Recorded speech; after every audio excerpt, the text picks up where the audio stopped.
যে অংশটুকু এই বক্তব্য থেকে কেটে গেছে সেটা আরো হাস্যকর।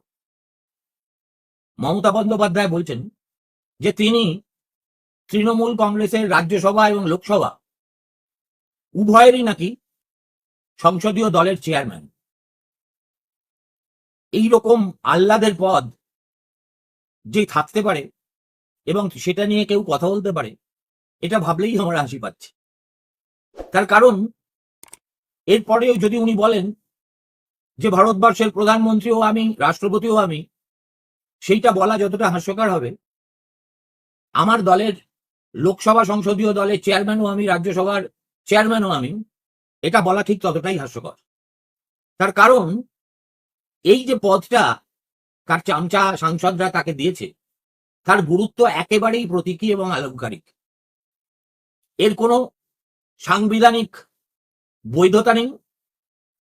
কোথাও পার্লামেন্টারি রুল বুকে আপনি কোনো সংসদীয় দলের চেয়ারম্যান, যিনি সংসদের দুই কক্ষের কোনোটারই সদস্য নন, এরকম দুর্ঘটনা ঘটছে বলে দেখাতে পারে।